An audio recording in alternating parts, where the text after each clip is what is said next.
자, 16장에서는 블록체인의 핵심이 분산 합의에 있습니다. 그 분산 합의 기술을 설명해 드릴 건데, 이제 블록체인의 핵심 개념은 화폐라는 건 그 거래 내용만 잘만 기록하면 화폐 역할을 할 수 있다. Money is memory. 거기서부터 출발하는 거고, 실제 우리 은행들도 우리의 그 거래 내역들을 잘 기록만 하는 거죠. 실제 금전적인 것들이 왔다 갔다를 꼭 해야 되는 건 아니잖아요. 그래서 여기서도 이제 블록체인에서도 금전 거래 내역이 잘만 유지되면 돼요. 정확하게. 근데 그 잘만 정확하게 유지된다는 거는 유효한 트랜잭션만 저장이 돼야 되겠고, 한번 저장된 거는 수정 삭제를 할 수 없고 첨삭만 가능해야 된다라는 거고, 이 동네에서 우리가 보는 건 탈중앙이니까 한 노드의 그 분산 원장이 유지되는 것이 아니라 여러 노드에 똑같은 그 원장이 일관성 있게 유지가 돼야 되는, 불가성이 보장된 상태로 유지가 돼야 되는 거고요. 그거를 하기 위해서 이제 비트코인에서 처음 쓴 방법이 작업증명이라는 거예요. 작업증명. 그 다음에 그 비트코인에 쓴 작업증명 말고 그 이전에도 비슷한 연구들이 있었고요. 그 연구를 대표하는 것이 BFT입니다. 비잔틴 장군 문제. 그거거든요. 그거는 투표하는 거예요. 투표. 이제 기록하기 전에 투표를 해서 3분의 2 이상 투표를 하면 기록하는 그런 방식의 기본적으로는 그게 BFT 방식인 거고, 지분 증명은 이제 얘를 조금 이용하는데, BFT 방식을 이용하는데 이제 순수 투표하는 방식이 아니라 지분에 기반해서 투표를 하게 돼요. 그러니까 내 표는 내가 지분이 많으면 더 많은 그 역할을 하는 거죠.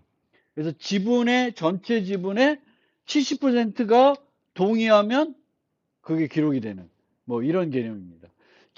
100명 중에 70명이 투표해서 기록되는 게 아니라 지분이 70%의 지분, 그게 일정한 사람들이 갖고 있을 수 있죠. 그게 되면 하는 거고요. 보통은 나머지는 빼고, 보통은 이 작업 증명이나 그 비트코인 이후에는 선형으로 체인을 연결해요. 선형으로 체인을 연결해 가지고 얘를 수정하려면 얘부터 다 다시, 얘만 수정해야 되는 게 아니라 얘 이후 블럭들을 다 수정해야 되는 거예요. 그래서 불가역성을, 그러니까 그거를 되돌리기가, 수정하기가 어렵게 만드는 거예요. 체인으로 연결해서. 그런데 이제 블럭 DAG는 뭐냐면 선형으로 연결하는 게 아니라, 이제 원래는 내가 현재 블럭이면 내 앞에는 블럭이 하나만 있는 거죠. 단일 연결, 단일 리스트처럼. 근데 이제 블럭 DAG는 단일이 아니라 내가 내 앞에 있는 애를 하나 지정하는 게 아니라 여러 개를 지정하게 돼요. 여러 개. 그러면 한 번에 만들어진 블럭이 하나가 아니라 여러 개를 만드는 거예요. 블럭을 여러 개를 만들면 뭐가 좋을까? 더 많은 트랜잭션을 처리할 수 있죠. 한 블럭에 처리할 수 있는 거는 비트코인 같은 경우는 1메가로 제한했는데, 그 한 번에 블럭이 한 개가 아니라 10개를 만들 수 있다. 그럼 10메가로 늘어나는 거죠. 물론 정확하게 10메가는 아니지만 그런 형태가 되겠습니다. 그래서 이제 이런 것들을 볼 때, 이제 설명할 때 이런 것들을 조금 머릿속으로 한번, 저 지금 설명한 거에는 요 합의 참여 방식은 어떤 방식이냐. 허가형이 있고 비허가형이 있어요. 허가형은 이제 요 분산 합의할 때 참여하는 노드들이 있을 거예요. 참여한 참여자들이, 이 노드들이 누구든지 참여할 수 있으면 비허가형이에요. 물론 비트코인은 아무나 할 수 있어요. 채굴자가 되려면 뭔가 어디서 승인 받아야 되는 건 아니에요. 물론 채굴자가 되려면 장비도 구해야 되고 뭐 네트워크니까 쉽지는 않겠지만, 그것만 누구든지 하면은 여러분도 할 수 있는 거죠. 돈이 없을 뿐 할 수는 있는 거죠. 그 다음에 최종성은 확률적인 최종성. 그러니까 들어가자마자 얘가 고정돼서 불가역성이 보장되는 게 아니라 일정한 시점이 지나면 이제 되돌리기가 확률적으로 너무 어려워지는 거예요. 근데 결정적 방식은 뭐만 하면 거기서는 그 이후로부터는 절대 수정이 안 되는 그런 방식이 되겠고요. 누군가는 블럭을 만들어야 돼. 그렇죠? 그래서 그거를 이제 POW 방식은 경쟁 방식으로 하는 거예요. 서로 퍼즐을 누가 먼저 해결하냐에 따라서 먼저 해결한 사람이 리더가 되는 거죠. 자기가 만든 블럭이 이제 선택이 되는 건데, 그렇지 않고 다른 데에서는 경쟁 방식을 안 하고 이제 라운드 로빈 방식을 한다든지 아니면 VRF라는 걸 쓰는 건데, 얘는 확률적으로 하긴 하는데 이제 선택을 하는 거예요. 한 명이 랜덤하게 누군가는 리더로 되는 거고요. 이제 투표해가지고 최종성을 보장하는 게 있고, 이제 얘는 확률적인 데서는 포크 선택 규칙이라는 걸 쓰는 거죠. 긴 체인이 유리하게끔. 그리고 분산 합의할 때 통신 비용이 얼마나 드냐, 이제 이런 것들을 살펴보는데, 비트코인 같은 경우에는 그냥 그 채굴자가 내가 채굴에 성공했어 그러면은 성공된 그 블럭을 방송만 하면 돼요. 그럼 끝이에요. 뭔가 내가 또 수신해야 되는 건 아닌데, 이런 투표하는 방식들은 거의 n제곱 방식이 필요한 형태가 되겠습니다. 그래서 차례대로 좀 설명을 드리겠습니다. 그래서 이제 분산 합의를 해야 되는 거고, 분산 합의를 한다는 거는 이제 다수의 노드가 같은 값을 유지하도록 해주는 거예요. 그런데 이 노드들이 이걸 어렵게 하는 이유는 서로 신뢰하지 않으면 일부는 동작하지 않을 수도 있고, 통신이 끊길 수도 있고, 이기적으로 노는 애들도 있고, 악의적인 애들도 있고, 별의별 애들이 다 있는 거예요. 별의별 애들이 다 있어도 뭐가 돼야 돼? 분산 합의가 돼야 되는 거죠. 이 프로토콜 쓰면. 그래서 그런 거고요. 이 같은 조건에서도 다수가 결론에 내려야 됩니다. 물론 여기서의 다수가 결론에 내려면은 정직한 애들이 절대 다수여야 돼요. 그러니까 절대 다수, 뭐 특별 다수인데 이게 3분의 2 이상, 3분의 2 이상이 어네스트한 애들이어야 돼. 다 나쁜 놈들만 있으면 안 돼요. 이건 가능하지가 않고 이제 그렇게 되는 거고, 이 연구가 이제 사토시 나카모토가 처음 한 건 아니고 예전부터 이제 상태기계 복제, 원자 방송 뭐 이런 개념으로 오래전에 연구됐고, 그때 연구된 거의 결과물 중에 하나가 BFT라는 거라고 아시면 되겠고, 이 동네에서는 캡이라는 시오렘이 있는데 이 세 가지를 동시에 제공할 수가 없다.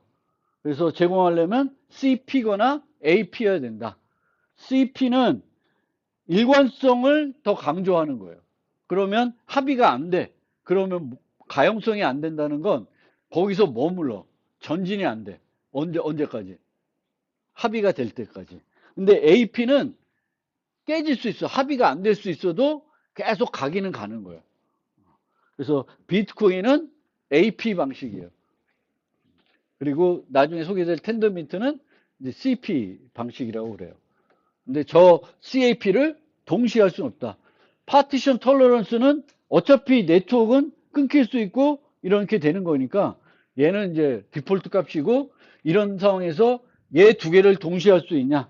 그거 우리가 원하는 건데 그거는 힘들다. 이런 얘기고요. 그래서 분산합의 프로토콜이 이 동네에서 제공돼야 되는 건 요 네 가지입니다. 일관성을 보장해야 되고, 유효한 데이터만 추가해야 되겠고, 저장된 데이터를 수정하거나 삭제할 수 없어야 되고, 끝에만 조작돼야 되고, 노드 위주한 데이터가 조작되지 않았다는 걸 누구나 검증할 수가 있어야 되겠습니다. 이거를 이제 탈저항 방식으로 해야 되는데, 개별 데이터에 대해서 분산 합의하는 거는 비용이 많이 들기 때문에 이제 보통 블록 단위로 합의를 한다라는 거고, 근데 뒤에 보면은 실제는 개별 데이터 단위로 하려고 했던 애들도 있어요. 근데 결론적으로 보면 이제 그런 것들이 이제 성공적이진 않은 걸로 보시면 되겠습니다. 그리고 블럭이 전 세계적으로 전파가 돼야 되기 때문에 블럭 크기가 제한적일 수밖에는 없다. 그게 얼마가 적절하냐, 이거는 뭐 논쟁거리가 있는데 무한정 늘릴 수는 당연히 없는 거라고 생각하시면 되겠고, 비트코인에 생각한 거는 1메가 정도였다. 이렇게 이해하시면 되겠고, 누군가는 이제 블럭을 생성을 해야 되겠고, 그 생성한 것들을 다수가, 특별 다수가 3분의 2 이상이 이제 어그리 해서, 그렇고 또 그 다음 단계로 넘어가야 되겠죠. 근데 이 제안자가 누구인지는 중요하지 않아. 이게 김상진이 했다는지 홍길동이 했다, 이게 자체는 중요한 건 아니에요. 아이덴티티가 중요한 건 아니다. 누구나 다 리더가 될 수 있대. 선출 과정이 공정해야 되고 결과물이 유효해야 됩니다. 그러니까 결국은 나중에 보면 알겠지만, 누가 되는지 몰라도 얘가 요번에 리더라는 건 확실히 확인할 수 있어야 돼. POW에서는 뭐만 하면 돼? 해시 퍼즐이 성공했는지, 얘가 실제 해시 퍼즐을 해결했는지만 확인해 보면 돼요. 유효블록 생성하도록 유도하는 장치가 필요합니다. 그래서 이 유도하는 장치들을 위해서 이제 장력책과 분리익 장치를 같이 씁니다. 보통 이제 이 동네에서 또 보면 뭔가 암호 기술을 써서 이거를 보장할 것 같은데, 그렇지 않고, 너 이거 해? 할 수 있어. 근데 하면 너 1,000만 원 잃어먹어. 이런 개념이에요. 그리고 너 이렇게 하면 너 100만 원 벌 수 있으니까, 그럼 100만 원 벌 수 있을 거니까 너 이렇게 하겠지? 라고 기대하는 거예요. 그런 식으로 뭔가 기술적으로 이렇게 할 수밖에 없게 만든 게 아니라 그런 동인을 주는 거죠. 이렇게 우리가 원하는 방향으로 가게끔 뭔가 푸시하는 동인이 있고, 이게 수익이겠죠. 수익을 주는 거죠. 너가 우리가 정해놓은 룰대로 하면 너한테는 이득이 될 거야. 그리고 룰 정한 대로 하지 않으면 넌 피해를 볼 거야. 이거를 이제 해서 이제 이게 분산합의가 되도록 하는 거고요. 그리고 여러 노드의 참여가 중요하지만 합의하는 방식에 따라서는 통신 비용 때문에, 아까 보면 이제 BFD 같은 거 쓰면 n제곱이 되잖아요. 그러면 n이 너무 커지면 이것도 부담이 되는 거예요. 그래서 그런 참여한 노드 수를 좀 대폭 줄이려고 하는 노력들도 있습니다. 그리고 이제 누가 될지 모르니까 리더들이 보통, 그러면 여러 노드들이 동시에 리더 자격을 얻는 경우들이 생겨요. 그러면 뭐가 필요해? 선택 규칙을 써야 돼요. 이 선택 규칙도 기술적으로 보장하는 게 아니라 그냥 정해놓는 거예요. 그리고 그거 안 따라? 그럼 넌 손해야. 그런데 다수는 따르게 돼 있다 이거죠. 여기는 3분의 2는 룰에 따르는 애들일 테니까 이제 그런 거를 유도하고 있습니다. 그래서 리더를 선출하는 과정의 요구사항은 예측이 안 되면 좋아요. 예측이 되면 3일 후에 쟤가 될 거야. 그럼 쟤를 뭔가 사회적으로도 공격할 수가 있겠죠. 걔를 털러 갈 수도 있고 뭔가 문제가 생길 수도 있으니까 문제가 되겠고, 그리고 검증이 가능해야 돼. 막 나도 됐어 막 이렇게 되면은 너무 많이 나올 수가 있잖아요. 그래서 얘가 맞구나, 이번 리더가. 이게 소수만 돼야 되겠고, 그런데 소수가 됐을 때는 또 그 포크 선택 규칙에 의해서 둘 중에 하나가, 아니면 여러 명 중에 하나가 최종적으로 결정되겠죠. 그리고 전진성을 보장해 줘야 돼요. 리더의 실패나 네트워크 문제에도 불구하고 계속 가야 됩니다. 그러기 위해서는 단면성이 돼야 돼요. 이건 보안적으로도 필요하지만 매번 리더들이 바뀌어야 됩니다. 어떤 애가 계속 나는 앞으로 일주일 내내 나 혼자 리더일 거야. 그럼 얘가 나쁜 짓을 할 수가 있는 거죠. 내가 계속 리더이 될 테니까. 그런 것들이 없어야 되겠고, 시빌 저항성이라는 건, 시빌 어택이라는 건 한 사람이 여러 아이디로 뭔가 참여해가지고 이득을 보려고 하는 공격이 되겠습니다. 그래서 이 동네에서는 아이덴티티가 중요하지 않기 때문에 대부분 시빌 저항성을 이 의미가 없어요. 내가 노드를 여러 개 만들어서 채굴 한다고 이득이 되는 게 아니거든요. 채굴은 내 해시 파워에 비례해서 결론 나기 때문에 그렇습니다. 그래서 이런 특징들이 있고요. 그러면 분산합의 방식을 우리가 살펴보기 전에 약간 중앙 집중으로는 이걸 하면 어떻게 할까라는 생각을 해보면, 이제 누구든지 얘가 요번 블럭이다라는 걸 뭔가 검증을 할 수 있어야 되니까, 중앙 집중적으로 하면은 이제 어떤 중앙 서버가 데이터들을 받아서 검증하고 유효한 것들만 이제 포함해서 블럭들을 공표하면 되겠죠. 그리고 블럭을 공표할 때 다른 사람들이 수정 못하게 전자 서명해서 공표를 하면 돼요. 그래서 중앙 집중으로는 이런 시스템을 만들기는 뭐 어렵지 않을 거예요. 어렵지 않은데, 이제 문제는 이 신뢰 기간이 너무 막강한 파워를 갖고 있는 거가 되겠죠. 얘는 언제든지 과거로 되돌려서 다 다시 바꿔놓을 수가 있는 거고, 얘가 뭐 10분 정도 걸려서 만드는 것도 아니고 바로 만들 수 있으면 금방 다 수정해 버릴 수가 있죠.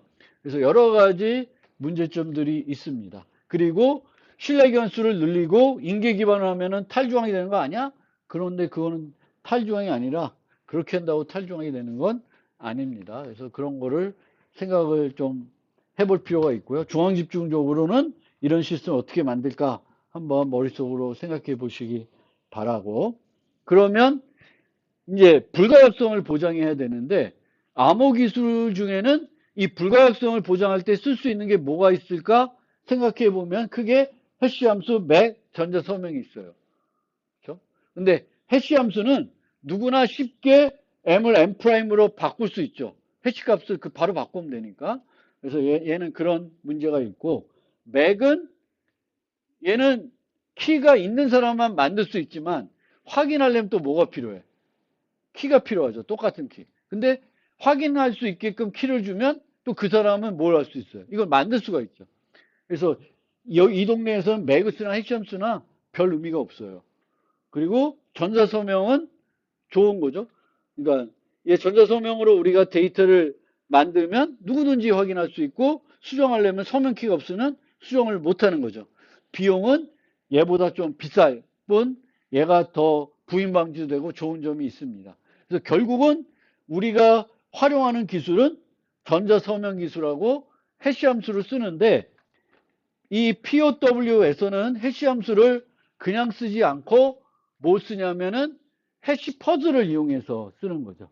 그래서 해시 퍼즐은 뭐냐면은, 해시 값을 우리는 그냥 메시지 주면은 해시하면 바로 나오는데, 이제는 바로 안 나오는 거예요. 거기다가 메시지뿐만 아니라 난스를 하나 넣어야 돼요.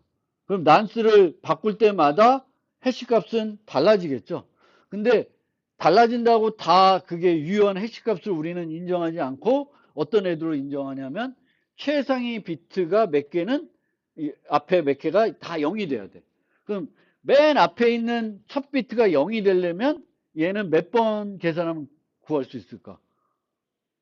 2번 정도 하면 계산할 수가 있겠죠. 근데 2번 했다고 꼭 계산하는 건 아니겠죠. 근데 평균적으로 2번 하면 계산할 수 있어요. 2비트면 평균적으로 4번. 이제 이렇게 아는 거예요. 그러면 몇 비트면 평균적으로 얼마나 해시를 해봐야 알 수 있는지를 우리는 파악할 수가 있어요. 그러면 한 10분 정도 소요되게 만들자라고 하면은 몇 비트가 필요한지 계산할 수가 있습니다. 그거를 이제 쓰는 게 이제 작업 증명이 되겠습니다. 근데 이 작업 증명은 해시 함수와 확인하는 데 있어서는 똑같아요. 뭐만 있으면 확인이 돼. 메시지와 요 앞에 0으로 나오게 하는 랜덤 값만 있으면 바로 얘가 해시 퍼즐을 해결했는지를 알 수 있죠. 해시 퍼즐을 해결하는 데는 10분 걸리지만 얘가 해결했는지는 뭐 하면 돼? 한 번에 해시만 하면 확인할 수가 있어요. 비대칭성이 있습니다. 계산과 확인은.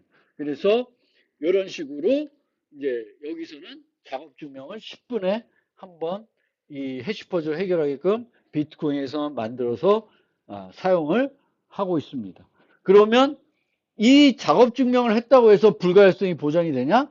그렇진 않아요. 또 추가적인 장치가 필요한데, 이제 얘를 이제 블록체인에서, 아니, 비트코인에서 작업 증명이라는 걸로 활용하고 있고요. 이제 용어들이 나올 수 있는데, 불가역성이라는 건 실제 변경이 매우 어려운 성질 자체를 말하는 거고, 최종성이라는 거는 이제 뒤집히지 않는다고 판단되는 시점이 되겠습니다. 그래서 블록체인에서는 언제 최종성이 되냐 하면은 블록 깊이가 6 이상 됐을 때, 이런 식으로 얘기하는 거예요. 그래서 먼저 우리가 살펴볼 건 비트코인에 사용한 작업 증명입니다. 그래서 작업 증명하고 포크 선택 규칙을 합해서 요거를 분산 합의 방법이라 그래요. 그리고 그거를 다른 말로는 나카모토 합의 또는 비트코인 프로토콜이라 그래요. 그래서 작업 증명만 한다고 모든 게 해결되는 게 아니라 작업 증명 플러스 가장 긴 체인 원칙, 요 포크 선택 규칙이 될 텐데 요 두 개를 쓰는 것이 이제 작업 증명 분산 합의 기술이라 보시면 돼요. 얘만 따로 놓고 보면 되는 게 아니라. 그리고 이 작업 증명은 한 블록을 할 때 해시 퍼즐만 해결하는 게 아니라 요 해시 퍼즐을 해결할 때 입력으로 들어오는 게 뭐냐면 그 블록에 들어가는 트랜잭션들, 그렇죠? 트랜잭션을 다 넣어서 해시하는 게 아니라 트랜잭션을 해시트리로 만들어서 해시트리의 루트 값이 있을 거예요. 그러니까 요 루트 값은 내가 이 블록에 포함되는 트랜잭션을 나타낸 값이 되겠죠. 그 다음에 또 뭐가 들어가야 돼? 이전 블록에 해시 값이 들어가요. 그래야 체인으로 연결이 돼요. 그 다음에 이제 난스가 들어가야 돼서 이제 계산이 됩니다. 그러면 이 동네에서는 여러 사람들이 동시에 해시 퍼즐을 해결하려고 할 거 아니에요? 그러면 똑같이 요리 땅 했으면은 거의 같은 시간에 해결할 수 있을 것 같잖아요. 근데 그렇지 않아. 왜 그럴까? 난스는 똑같이 0000부터 시작했다고 치고 포함하는 트랜잭션도 다 똑같다고 쳐도 뭐가 다를까? 요게 달라요. 채굴자마다 다 이 블럭에 트랜잭션을 넣는데 이 나머지 트랜잭션들은 뭐예요? 사용자들이 제출한 트랜잭션들이겠죠. 근데 그것들은 A 채굴자, B 채굴자, C 채굴자가 모두 같은 트랜잭션을 선택할 수 있어요. 그리고 배치도 똑같이 했을 수도 있어요. 근데 뭐는 결정적으로 다르냐면은 A가 넣는 코인 베이스 트랜잭션, B가 넣는 코인 베이스 트랜잭션, C가 넣는 코인 베이스 트랜잭션은 금액은 같더라도 뭐가 달라? 수신자가 다르죠. A는 누가 받는 거야? 그 트랜잭션의 아웃풋이 A죠. B는 B이고 C는 C예요. 그래서 이게 다르고 그 트랜잭션이 다르기 때문에 이제 얘가 달라. 그래서 요리 땡 해서 똑같은 걸 하더라도 다 이제 해결되는 시점이 달라지는 거예요. 입력이 다르니까.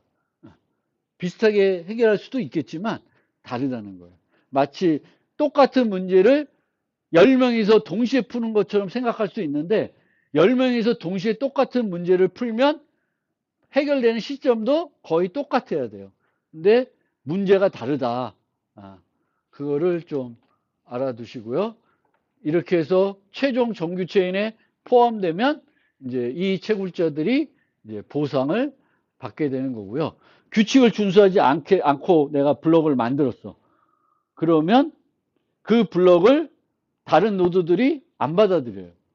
내가 정규 체인에 들어가려면은 내 뒤로 몇 개가 붙어야 돼. 6개가 붙어야 돼서. 근데 내가 여기 엉뚱한 걸 여기다가 만들어서 넣었어. 그러면 6개가 안 붙겠죠. 왜냐하면 얘네들도 어차피 보상을 못 받게 돼 있어요. 다수의 노드들은 이 엉뚱한 데이터들, 엉뚱한 트랜잭션, 뭐 이중 사용한 트랜잭션, 뭐 이런 애들은 들어있으면 인정하지 않는 거예요. 그래서 내가 트랜잭션을 해시 퍼즐을 해결해도 내 것이 정규 체인에 들어가려면은 다른 노드들보다 먼저 해결해야 되겠고 또 내가 포함된 트랜잭션에 있는 내용들이 다 유효해야 돼. 룰에 다 따라야 돼. 나는 룰 따르기 싫어해가지고 내가 이상한 짓 하면 내 블록은 내가 해시 퍼즐 해결해도 체인에 포함되지가 않습니다. 그래서 이제 장려책이 보상이고요. 그러면 비트코인은 이제 이런 신규 코인 수수료만 보상으로 주는구나 라고 생각할 수 있는데 불이익도 있는 거예요. 왜? 내가 열심히 노력했는데 못하면 나는 뭐만 손해본 거야? 전기세만 날리는 거죠. 그리고 내가 엉뚱한 데이터에 의해서 20% 해결해봤자 포함이 안 되죠. 그럼 또 전기세 날리는 거예요. 그래서 이게 다 어떻게 보면 그 보상책도 그 불이익 체계도 다 갖고 있는 걸로 보시면 되겠습니다. 그래서 포크가 발생할 수 있고 이제 수렴하게 된다. 그래서 6 이상 그리고 코인트 인젝션은 100 이상이 되어야 사용할 수가 있고요. 자연스럽게 파워가 집중이 됩니다. 그래서 난이도가 비교적 높고 일시적 포크 가능성 때문에 속도가 작업 증명은 느릴 수밖에 없습니다. 그리고 이제 여기 측면에서 뒤에 나오겠지. 앞서 한번 설명드린 것처럼 이더리움은 대폭 요 구간을 비트코인 10분이었는데 얘는 15초로 줄이면서 이제 그 15초 줄이는 대신에 많은 그 포크가 발생할 수 있으니까 그렇게 발생된 애들에 대해서도 실망하지 않도록 보상을 조금 해주는 방법으로 이제 그거를 처리하고 있습니다. 그 다음에 이제 그게 이제 작업 증명이고요. 이제 그거를 조금 운영한 게 비트코인 엔진이라는 애가 있는데 얘는 작업 증명을 하는데 똑같이 비트코인처럼 얘는 그 작업 증명이 성공한 애가 리더 권한을 얻는 거예요. 그러니까 얘가 만드는 것들은 일반 트랜잭션을 포함하지 않아요. 코인베이스 트랜잭션만 포함해서 채굴을 해. 그래서 채굴 경쟁에서 얘가 성공하면 리더가 되고 리더가 되면 일정한 기간 동안에 이제 내가 블럭들을 생성할 수 있는 권한을 줍니다. 그러니까 작업 증명을 그 블럭들을 생성할 때 쓴다기보다는 리더 선정하는 룰로 또 쓰는 그런 방법도 있다라고 좀 알아두시면 되겠고 POW의 안전성을 좀 설명드리면 채굴자 입장에서는 보상이 중요하기 때문에 코인 가치가 상승하거나 유지돼야 이득이 됩니다. 그래서 그런 측면을 볼 때 내가 나쁜 짓 해서 이 가상자산은 여러 가지 사건 사고가 많다라고 알려지면 어떻게 돼? 가치가 떨어지겠죠. 그럼 나한테는 손해야. 내가 채굴해서 이만큼 갖고 있는데 이 코인의 가치는 어떻게 돼? 더 커지면 좋아지는 거지 이게 낮아지면 안 좋아지는 거예요. 그래서 채굴자들이 채굴하는 목적은 코인을 새로 받는 거고 그 코인을 받았을 때 받은 코인의 가치가 상승해야 좋은 거기 때문에 얘네들은 나쁜 짓 할 동인이 없다. 그런 개념을 갖고 있고요. 그러면 중간 블럭을 수정을 하려고 그러면 어떻게 해야 되냐라고 생각을 해보면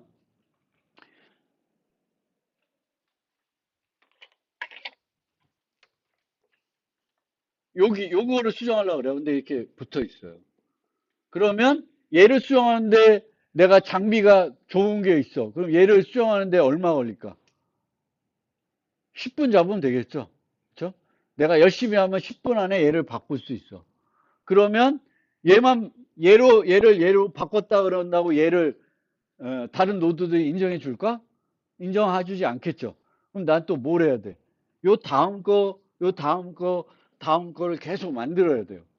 근데 이 만들어진 이 체인이 정규 체인으로 인정되려면 뭐가 돼야 돼? 얘의 길이가 얘보다는 길어져야 돼요. 근데 얘를 기부하는데 10분이고 얘가 10분이고 10분인데 얘를 따라가야 되잖아요. 근데 얘는 어떻게 돼? 안 멈춰요. 그러니까 블록체인은 비트코인의 경우에 예를 들면 모든 채굴자들이 나 이상 채굴 안 해 딱 스톱했다. 그럼 그걸로 이제 그 비트코인은 끝나는 거예요. 왜냐하면 누군가 계속 혼자 채굴하고 있어서 더 긴 것만 내가 만들어내면은 여기 있는 자산은 다 날아가고 여기 있는 자산으로 바뀌는 거예요. 그래서 이 따라가야 되잖아요. 우리가 사용하는 룰은 작업 주면 플러스 가장 긴 체인이에요. 근데 내가 중간 걸 바꾸려고 그래도 얘 하나를 바꿀 수 있지만 계속 또 만들어 가지고 따라가야 되는데 얘보다는 원래 거보다는 긴 걸 만들어야 돼. 근데 긴 거는 놀고 있지 않죠. 그냥 계속 늘어나고 있죠. 얘가 하나 가는 동안 얘도 또 가겠죠. 그러니까 못 따라가는 거예요. 근데 따라가려면 어떻게 해야 돼? 어떤 순간 내가 따라갈 수 있을까? 어? 그치. 내가 딴 사람들은 10분 하는데 나는 5분 만에 할 수 있어. 그럼 따라갈 수가 있습니다. 그거를 이제 해시파워라는 개념으로 생각하는 거예요. 내가 전 세계의 해시파워의 51%를 내가 컨트롤한다. 내 마음대로 한다. 그러면 실제 따라갈 수 있다는 거예요. 51%. 그럼 51%라는 건 두 번에 한 번은 누가 이긴다는 거예요. 내가 이긴다는 거죠. 그러니까 내가 그렇게 해서 계속 이기면 내가 따라갈 수 있는 거죠. 그래서 결국은 생각에 뭐 그 개념이 어렵다 그러면 그냥 내가 딴 사람들보다는 훨씬 좋은 뭔가 그게 있어서 남들이 10분에 해결하는 건 나는 5분 만에 해결할 수 있어. 그럼 따라갈 수가 있습니다.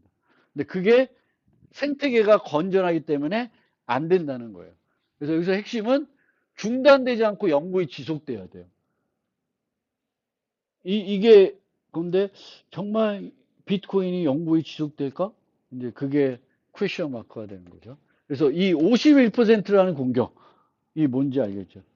해시파워 전 세계에 그 채굴자들이 있을 텐데 그들이 갖고 있는 컴퓨팅 파워의 51%를 내가 지배하는 거예요. 내 마음대로 할 수 있게. 그러면 이제 나는 항상 이기는 거고 내가 항상 두 번 한 번 이길 수 있으면 체인을 내 마음대로 할 수 있어요. 근데 체인을 내 마음대로 할 수 있을 때 내가 할 수 있는 게 뭐가 있나? 내가 이 블록을 내 마음대로 만들 수가 있어요. 그러면 그 사람이 할 수 있는 일이 뭘까? 여기 있는 트랜잭션들을 내가 수정할 수 있어요? 다른 사람의 트랜잭션을 내가 수정할 수 있어요? 채굴자가? 못해. 채굴자가 할 수 있는 건 뭐예요? 트랜잭션은 뭐가 있어? 이 트랜잭션이 유효한 트랜잭션이 되려면 여러 가지 조건이 있겠지만 가장 핵심적인 것 중에 하나는 전자 서명이 붙어 있어야 돼. UTXO를 쓰려고 그러면 그 UTX는 어떤 공기키에 연결돼 있고 그 공기키에 대응된 개인키로 전자 서명이 돼 있어야 돼. 그러니까 여기에 김상진이가 여기 트랜잭션이 있어. 그러면 이 채굴자는 뭐가 필요해? 얘를 수정하려면. 김상진의 개인키가 필요한 거예요. 근데 그거는 얻기 어렵다고 치면 그건 못해. 근데 뭐는 할 수 있어. 여기에 원래는 김상진이 무슨 거래한다는 내역이 있었는데 그거는 뺄 수 있죠. 뺀다고 나한테 무슨 이득이 되겠어요? 채굴자한테? 근데 채굴자는 항상 여기에 모를까? 몰라. 채굴자는 블럭마다 몰라요. 코인베이스 트랜잭션 넣잖아. 그게 어마어마한 거죠. 그렇죠? 내가 이 블럭들을 싹 바꿔서 똑같은 걸 넣었는데 다 내 거야. 이 블럭들은 뭐 다른 걸 이미 넣었지만 이게 다 내가 관리하는 애들 거야. 그러면 여기에 있는 그 신규 보상을 내가 다 독차지한 거죠. 원래는 거의 이제 다른 사람들 건데. 그래서 이 월등한 핵심 파워 갖고 실제적으로 할 수 있는 건 또 이런 것도 있어요. 내가 여기에 그 채굴자가 자기 걸 넣었어요. 그래서 자기가 거래를 했어. 그래서 뭔가 줘서 그걸로 비트코인으로 뭘 샀어. 샀죠. 그래서 확정돼서 샀어. 근데 나중에 지나서 다시 만들어서 얘를 없앴어. 그러면 이제 그 UTXO가 어떻게 돼? 다시 쓸 수 있죠. 원래는 이중 사용이 안 돼야 되잖아. 한 번 원래 쓸 때 UTXO가 그 블럭에 기록되면 이제 그거는 이제 한 번 쓴 거니까 이제 못 써야 되는데 썼다는 기록을 내가 없앨 수 있으면 다시 쓸 수 있는 거죠. 그래서 채굴자가 할 수 있는 일은 다른 사람 걸 제거하는 거. 근데 그거는 제거하는 거는 뭐 큰 이득이 없을 거예요. 근데 자기 걸 제거하는 건 큰 이득이 있을 수 있어요. 왜? 다시 쓸 수 있으니까 그 코인을. 그 다음에 이제 확실한 이득이 되는 건 블록마다 뭐가 들어가? 코인베이스 트랜잭션이 들어가는 거죠. 그렇게 이제 보시면 되겠고요. 그래서 이 채굴자의 자발적 참여는 이게 되게 안전성이 중요한 거고요. 실제도 51% 공격을 받아서 망가진 블록체인들이 있습니다. 초기에는. 그리고 이제 채굴이 이제 이렇게 아까 얘기한 것처럼 발전했고, 한 기업에서 채굴 농장 같은 걸 만들어서 이제 했었는데, 요즘은 채굴 풀 개념으로 이제 많이, 채굴 클라우드도 등장했어요. 돈만 주면 대신 채굴해 주는 거예요. 그리고 이득을 나눠 갖는 뭐 이런 거고요. 장비 싸움이다. 그래서 이렇게 되겠고, 이제 이건데, 이제는 이게 장비 싸움이니까 누구한테 보상이 집중될까? 일반적인 사용자보다는 역시 돈 많은 사람들이 또 돈을 가져가는 구조가 되겠고, 이제 그렇게 되는 건 원래 애초에 탈중앙이라는 비트코인이 생각했던 그 목표하고는 거리가 있는 거죠. 요거는 집중화가 된 거예요, 벌써. 채굴 자체는 이제 큰 손들이 다 먹고 있는 거지. 일반 사람들이 그런 게 아닌가.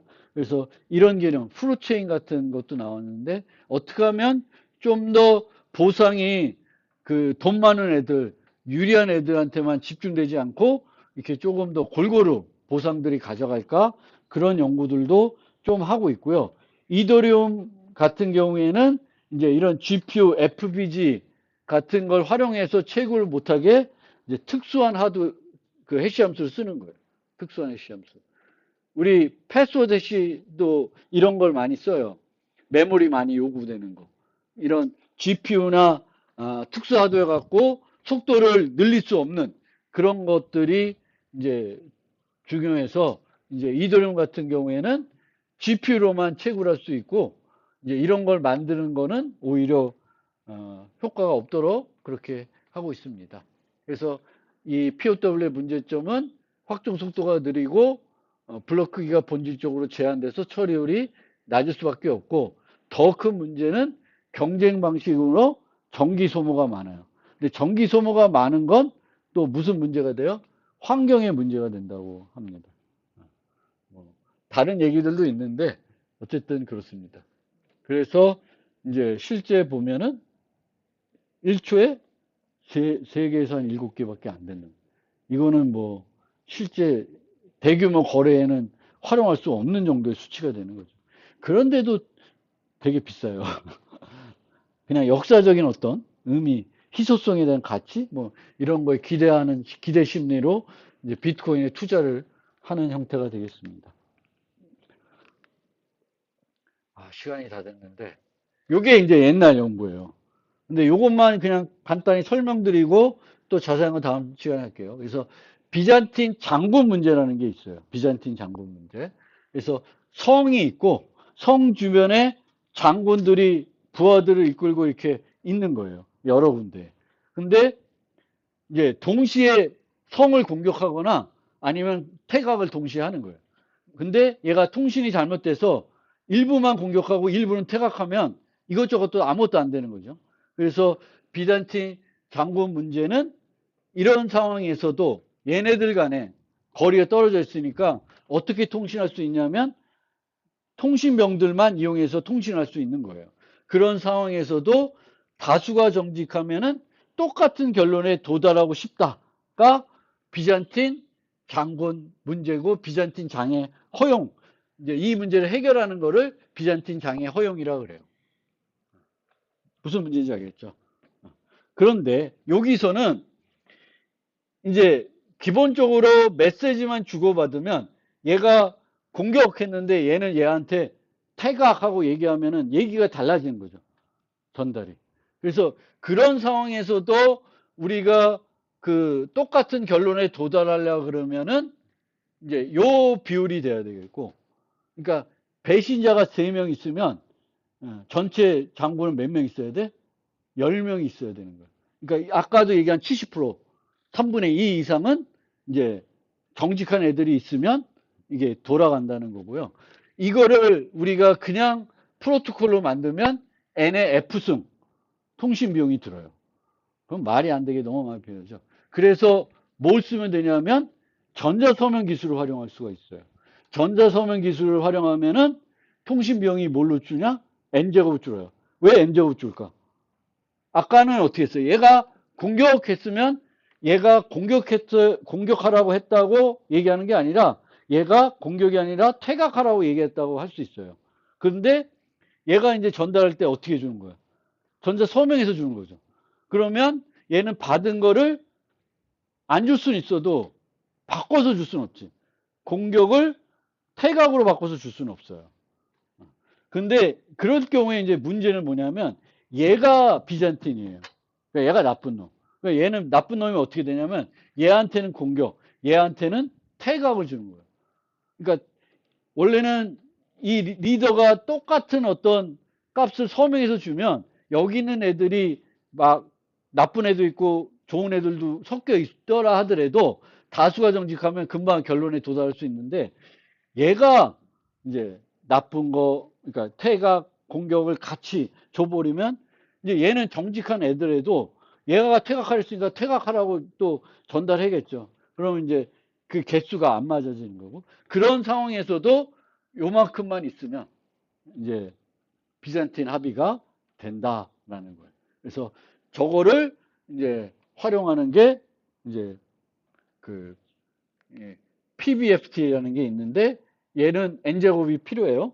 그래서 이 PBFT를 써서 우리가 이제 분산 합의를 할 수가 있습니다. 근데 PBFT를 쓰면은 비용이 많이 들어가요. 비용이 많이 들어가는 단점이 있습니다. 그래서 이 비용을 어떻게 줄일까? 그런 것들이 이제 다음 시간에 다음 주 화요일 날 좀 설명해 드릴 수 있을 것 같습니다. 오늘은 여기까지 설명해 드렸습니다.